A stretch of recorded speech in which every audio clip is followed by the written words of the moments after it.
நம்ம ஜனநாயகன் திரைப்படம் பாலகிருஷ்ணா தெலுங்குல நடிச்ச பகவந்த் கேசரியோடைய ரீமேக் அப்படிங்கிறது உங்க எல்லாருக்குமே தெரியும்.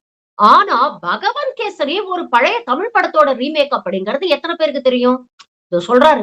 கேளுங்க. இப்போ ஒரு முக்கியமான விஷயத்த சொல்றேன். பகவந்த் கேசரிங்கிற படமே ஒரு ரீமேக் தான். இது பல பேருக்கு தெரியாது.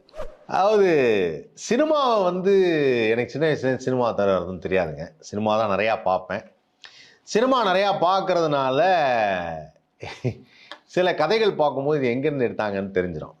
பகவந்த் கேசரியோட கதை அப்படிங்கும்போது ஒரு வயசான ஒருத்தர் அவங்க அப்பா இறந்து போனோன்னா அந்த குழந்தையோட அப்பா இறந்து போனால் அந்த குழந்தைய பார்த்துக்கிறாப்புல. அந்த குழந்தை இவர் மேலே ரொம்ப பாசமாக இருக்குது. சூப்பர்மேன் சூப்பர்மேன் கூப்பிடுது. அதனால் அந்த குழந்தைய பார்த்துக்கணும்னு நினைக்கிறாரு. அந்த குழந்தைக்காகவே கல்யாணமும் பண்ணிக்கல. தன்னுடைய வாழ்க்கையில் வேறு எந்த லட்சியமும் இல்லை. ஒரு ஃப்யூச்சரில் அந்த குழந்தைய நல்லா படிக்க வச்சு பெரிய இடத்துல பட்டம் வாங்க வச்சு, அதை பட்டம் வாங்க வச்சுங்கல்ல, பெரிய இடத்துல படிக்க வச்சு நல்ல நல்ல முறையில் வளர்க்கணும் அப்படின்னு நினைக்கிறாப்புல. இந்த கதை தான் மதிப்பிற்குரிய டாக்டர் நடிகர் திலகம் சிவாஜி கணேசன் அவர்கள் நடித்த பாபு அப்படிங்கிற படம். இந்த படத்தை நான் போன வாரம் தான் எதிர்ச்சியாக பார்த்தேன். என்னடா இது எங்கேயோ பார்த்த மாதிரி இருக்குதுன்னா சீன் பை சீன் அப்படியே இருக்கு. அதில் அந்த பொண்ணு வெண்ணிராடி நிர்மலா அவங்க தான் அதில் பொண்ணாக வருவாங்க. பொண்ணு வளர்ந்துடும். காலேஜ் படிக்கும்போது சிவகுமாரை லவ் பண்ணும். சிவகுமாரை லவ் பண்ணி சிவகுமார் சொல்லுவார், நான் முக்கியமா இல்லை உங்கள் மாமா தான் உனக்கு முக்கியமா அப்படின்னு.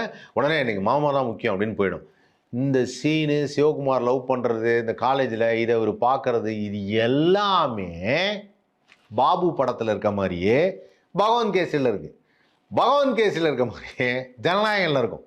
So it's not only the Bhagavanth Kesari, it is already the Babu.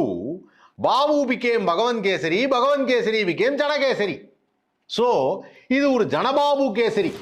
அதனால் இந்த ஜனபாபு கேசரியை 9ஆம் தேதி பார்ப்போம். தமிழ் சினிமா தானே, பரவாயில்ல. பழைய படத்துலேருந்து நடிச்சிருந்தா பரவாயில்ல. ஆனால்